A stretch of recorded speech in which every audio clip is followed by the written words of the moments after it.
Hey there, Mr. Reddit here. Welcome back to another episode of r/entitled Parent Stories. Our first story we'll be reading today. Bought my Karen girlfriend a new iPhone. Sadly, it was the wrong color. After that, am I the jerk for not paying for my stepkid's college? And after that, won't let me have my operation at a hospital 20 miles away? Fine, I'll spend a week at a hospital 4 hours away instead. Now for every thumbs up this video gets, one Karen has to eat a peanut butter and banana sandwich. Oh, now we're talking, Reddit boy. Without any milk. No! So please tap that like button. And if you're new, subscribe and turn on notifications for new stories from Reddit every single day.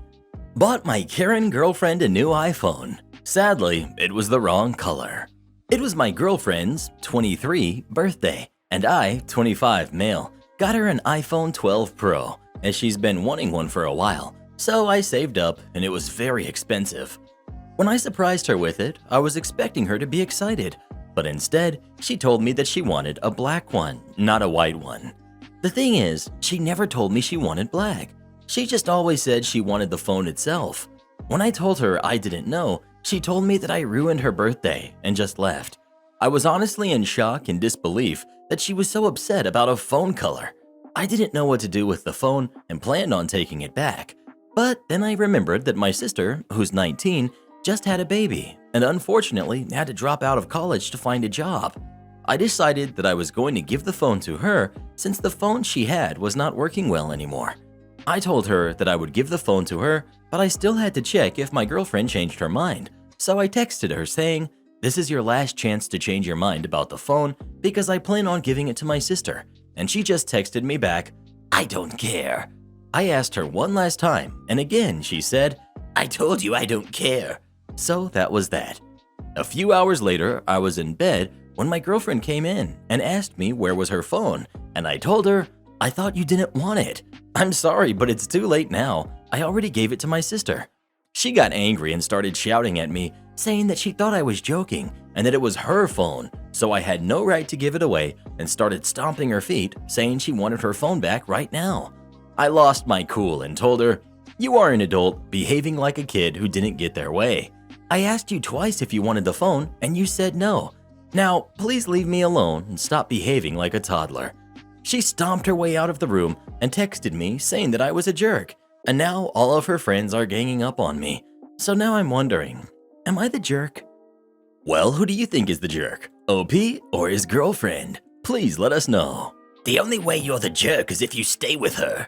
Dump her already and let her be someone else's nightmare. Am I the jerk for not paying for my stepkid's college? I, 49, have two stepkids, Leo, who's 19, and Adam, who's 17. I entered their lives when they were 7 and 5, and despite my efforts, they never warmed up to me. I wasn't trying to be their mom, but just another loving parental figure. They told their dad how much they didn't like me when he told them that we were engaged, and told my husband that they didn't want him to get married. Their dad reassured them that they would always be a big part of his life and asked them to give me a chance. We even went to their mother for help, but she refused. They refused to come to the wedding and wouldn't spend the holidays with their dad if I was there. I was hurt over it for a very long time, but eventually grew to accept that this is how things were going to be and just tried to focus on my own kids. Although my husband always held out hope that one day we could all be one big happy blended family. Unfortunately, my husband passed in an accident. It was hard, and after that, Leo and Adam never reached out to us again. They barely acknowledged their half-siblings, who are both 9, at family events with my husband's side of the family, and I was sad for them.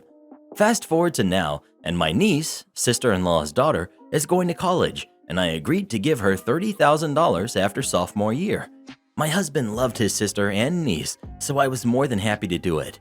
Word got back to Leo and Adam, and they learned that their father had a huge life insurance policy that I was the sole beneficiary of. Plus, my side business is now turning over a sizable profit.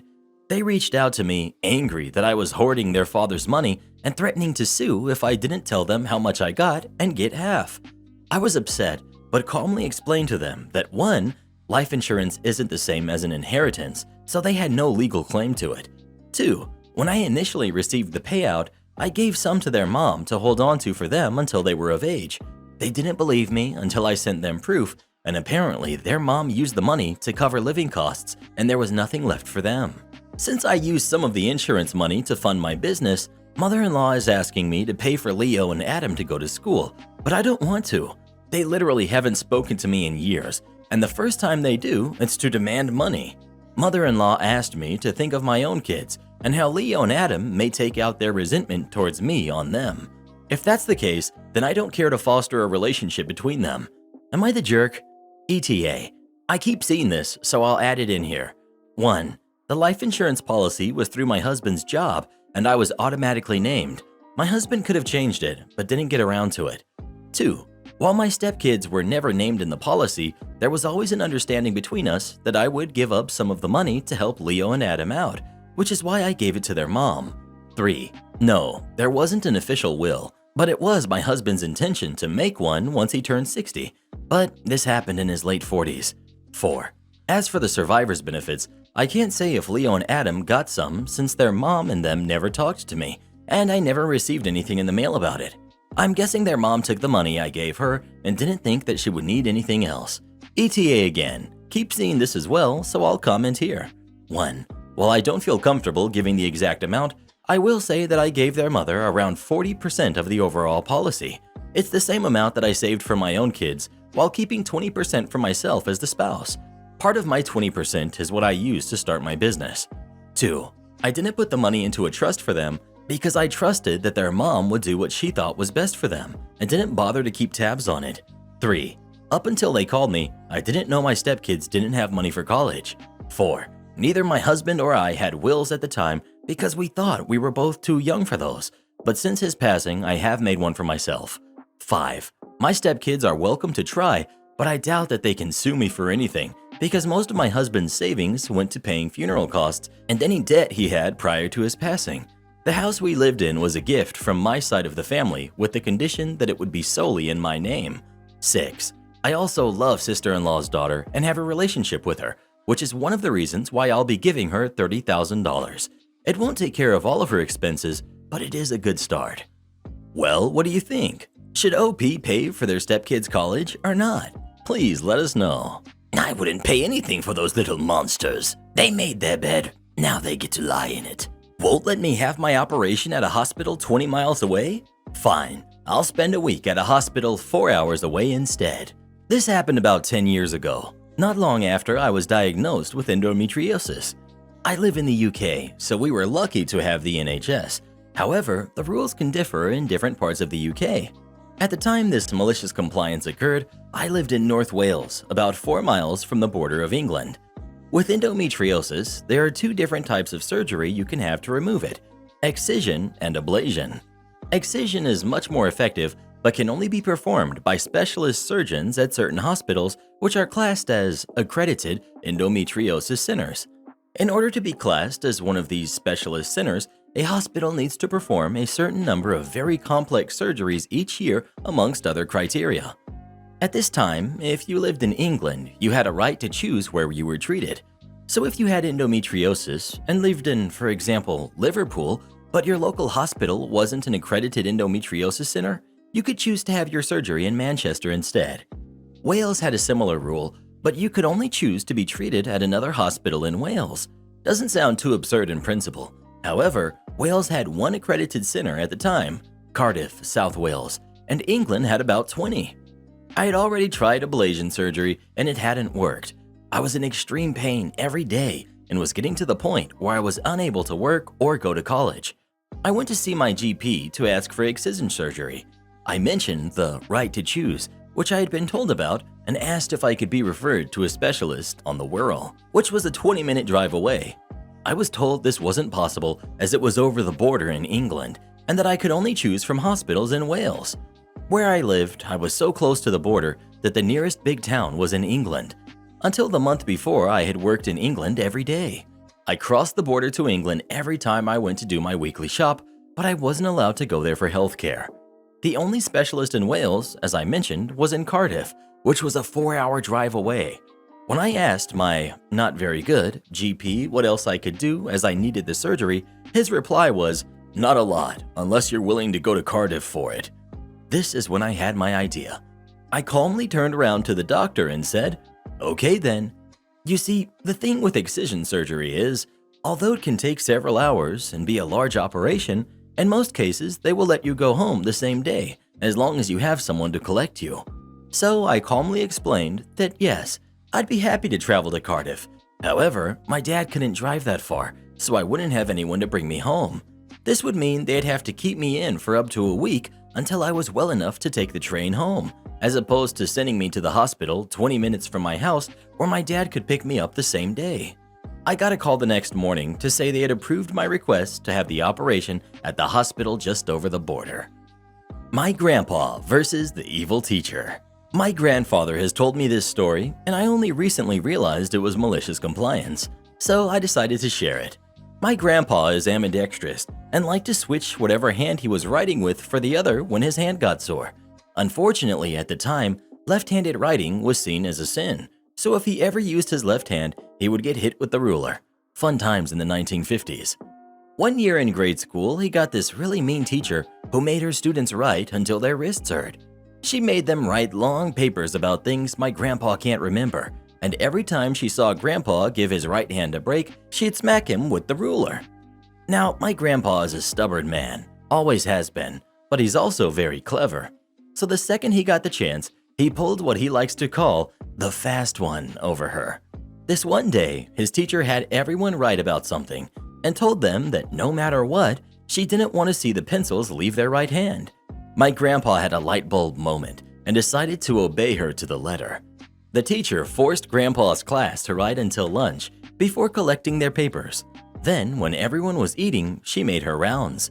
Imagine the look of shock on her face when she saw my grandpa eating his sandwich with his left hand and still holding the pencil in his right.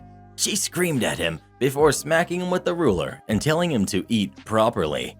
Grandpa tells me each time how much he struggled not to laugh when he had told her that she said she didn't want to see the pencil leave his right hand. He was subsequently dragged to the office and had to sit through a lecture by the headmaster. But my grandpa remained stubborn and repeated that he had been told not to let the pencil out of his right hand no matter what. Grandpa was given classroom cleaning duty during recess as punishment, but he still wouldn't let go of the pencil. He always laughs as he shows me the range of facial expressions his teacher would make because of his stubbornness, but Grandpa told me he just kept repeating her words of "no matter what" back to her.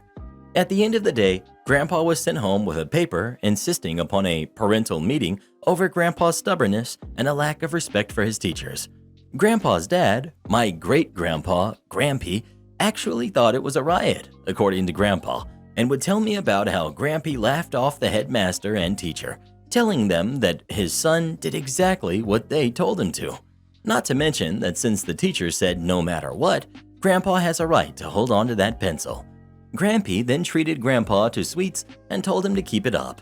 Granny, great-grandma, almost pitched a fit, according to Grandpa, until Grampy managed to compromise with her. Grandpa would only hold the pencil on school grounds.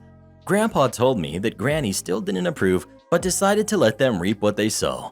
It got really funny, as according to Grandpa, he came to school every day with the pencil in hand. It got better because eventually the pencil couldn't be used anymore due to all of the excessive writing, but he remained stubborn about not letting the pencil go, given he was explicitly told no matter what. So he then started writing with his left hand, infuriating his teacher, but she was unable to stop him because he couldn't write with his right hand while holding the dead pencil. Grandpa said he got pretty popular at school and kept it up the entire year, driving all of the teachers insane, according to him. He did stop holding the pencil on his last day of classes for that year, but kept writing with his left hand. To this day, he laughs over the fact that the staff at his school didn't notice until he left at the end of the day and waved bye to the mean teacher with his right hand. Grandpa always tells me that he's never heard someone pitch the degree of fit she had that day. I just love my amazing, stubborn, and crafty grandpa. What hand do you write with? Your right or left? Please let us know. Left hand all day, bruh. All that over a couple jugs of water. Not my story, but my dad's from a couple years back. My dad was a dentist for just over 40 years in a small, tight-knit neighborhood tucked in a big city. He's no saint, But over the years, he built up a reputation as a trusted professional who genuinely cared about doing good work. If someone couldn't pay, he'd let them pay later. Most of his patients were first-generation immigrants, and he learned a good amount of their language to help communicate with them. Suffice to say, he was a pretty good dentist to have. That is, until he decided to retire.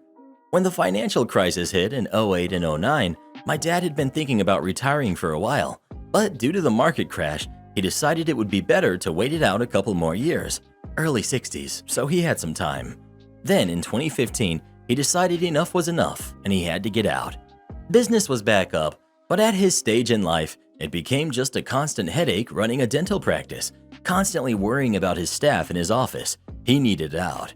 Glossing over a whole saga of him sorting through the process of actually selling his business, around early 2016, he was able to strike a deal with a dental corporation to buy out his practice. Dental corporations seem to be the new age of dentistry, replacing individually owned practices with multiple offices, referring patients within the corporate structure. A bit sneaky, but it's business. These corporations pull a lot more shady stuff, but the offer they made my dad was a standard, we're buying everything and paying in full, then you work for us for 3 months and you're done. Easy, right? Day 1 of my dad's 3-month finale, and things aren't looking great. They placed this new office manager called Sheila, who seems like she's never managed anything more than her iPhone.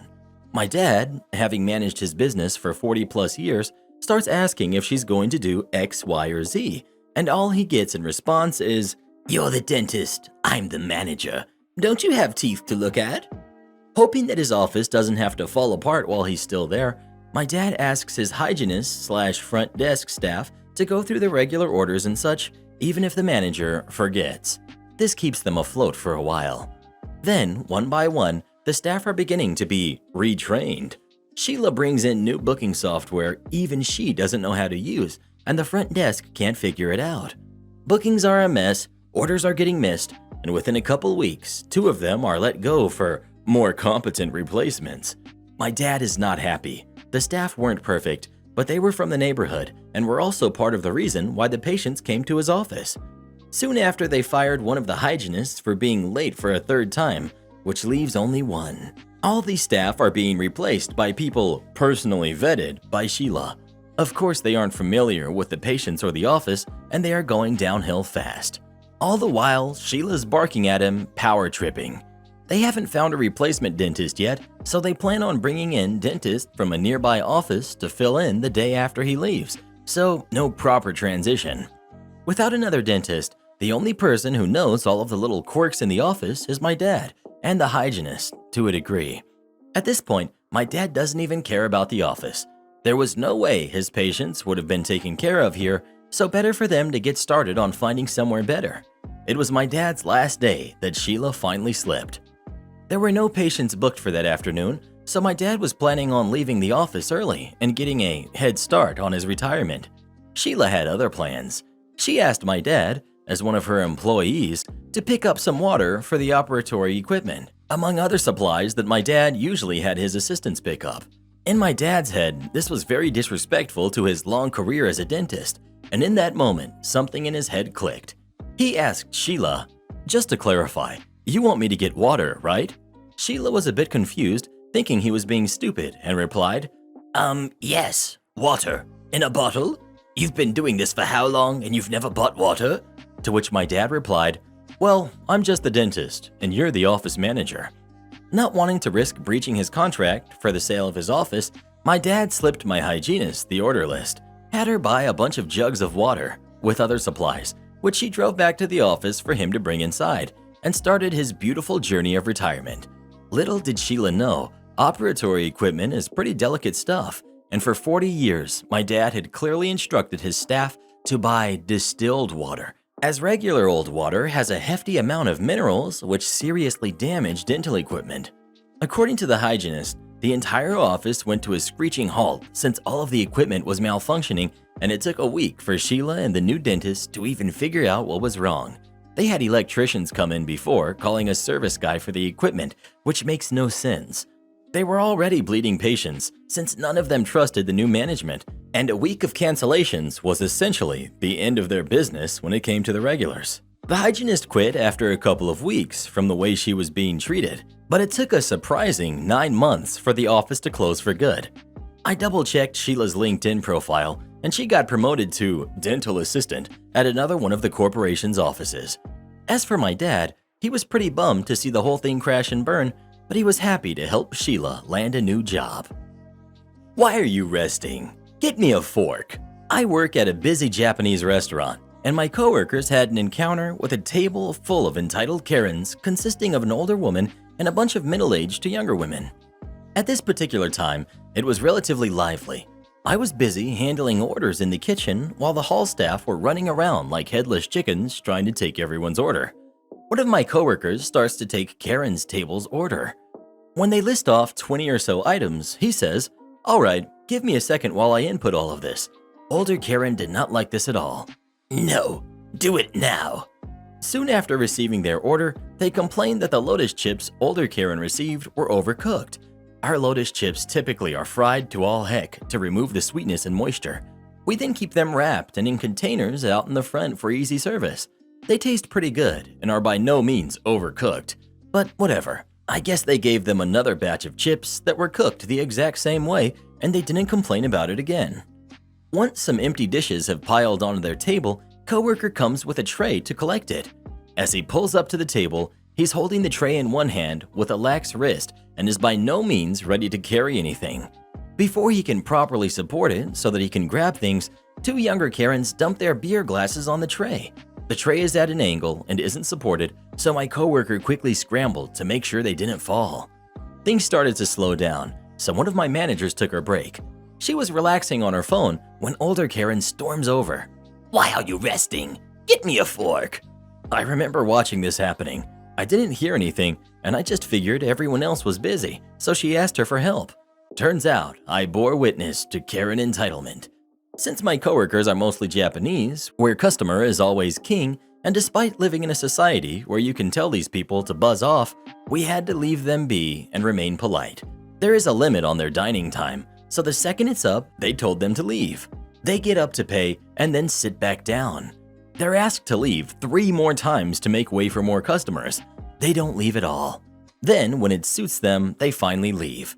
When a customer leaves, we bong on a small drum and say thank you. Needless to say, they didn't get this treatment. This kind of entitlement was just so pointless. Entitled mom tries to call the police on a homeless man just because he gets free donuts and her entitled kid doesn't. So I own a few franchises, and one of my franchises includes a Dunkin' Donuts franchise here in Los Angeles. So when I started my Dunkin' Donuts franchise, we'd often get a frequent customer named Bill. Bill's a nice guy, and he's around 62. I found out he's homeless, and he's going through financial hardship.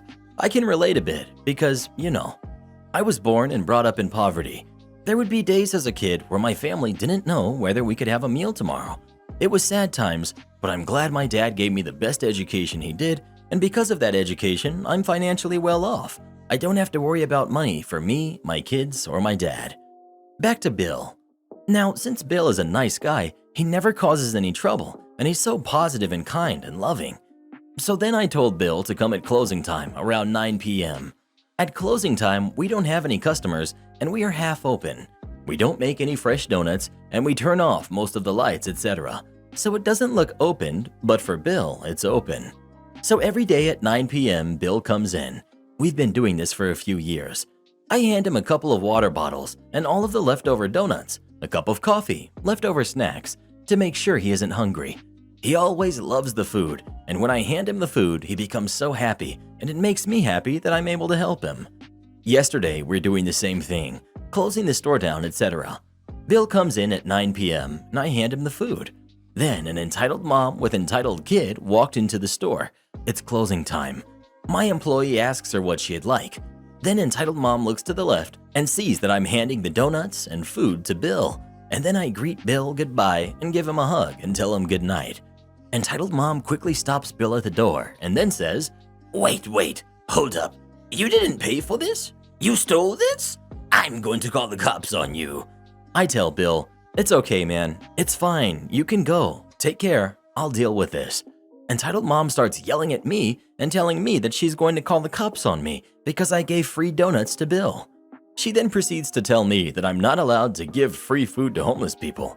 It's true that I'm not allowed to, but it's Bill. He's cool, and it's just free food to help him out, and it's my store anyways.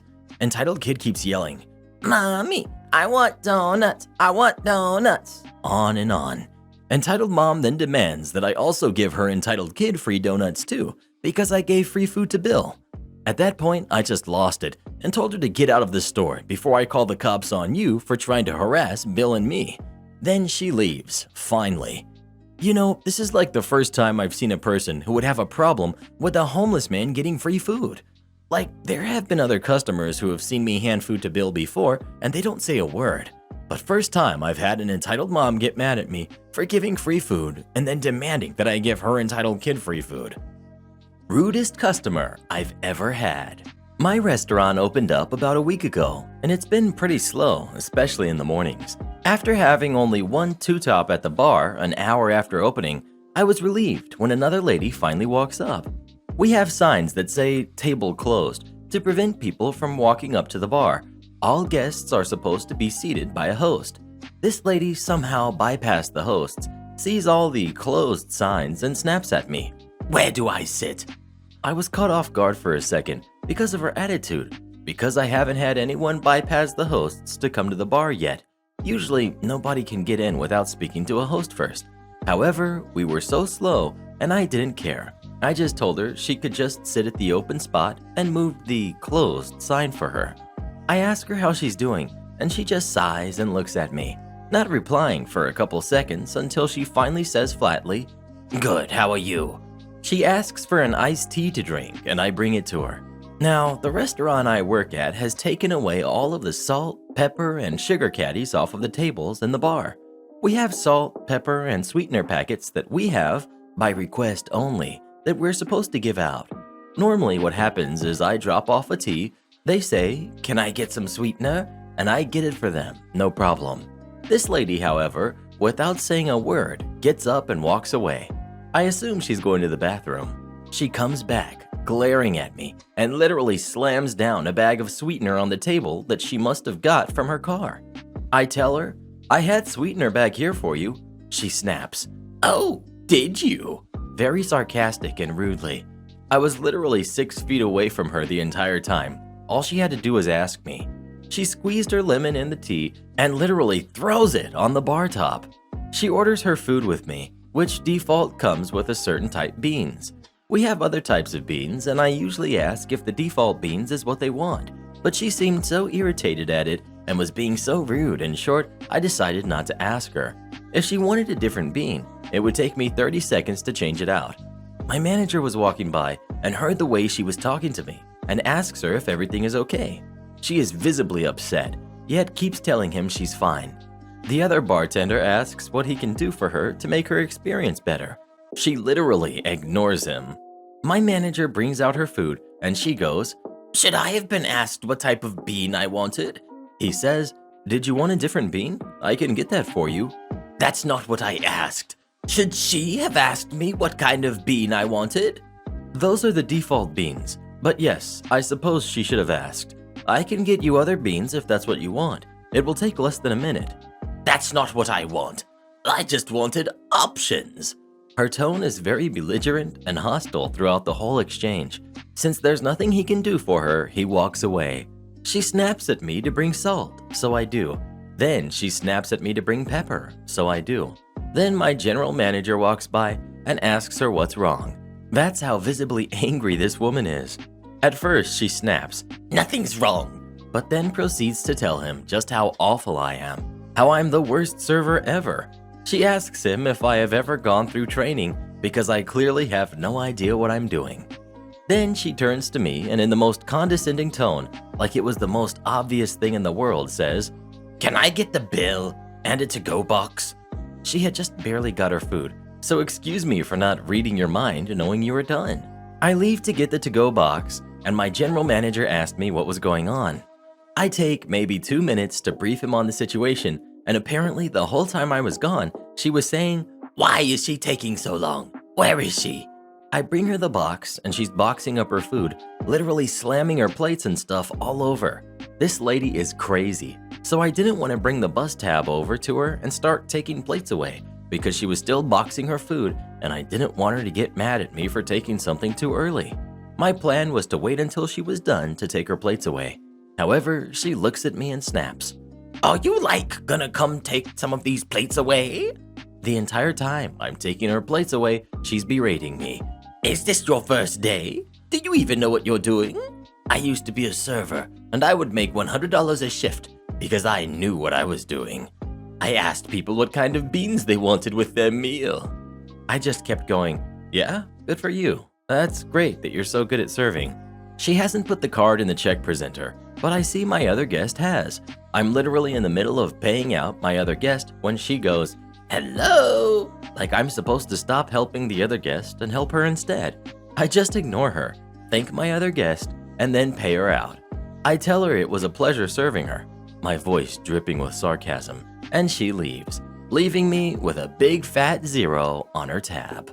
Please come watch this video next. You're not gonna believe what happens. And huge shout out to our newest official channel member, Lost in My Wonderland. Thank you so much for supporting the channel. It really means the world to us. Join as a channel member today and we'll give you a special shout out in our next video. Or to have us make any video you'd like us to, just head over to our Fiverr. Link pinned in the comments below.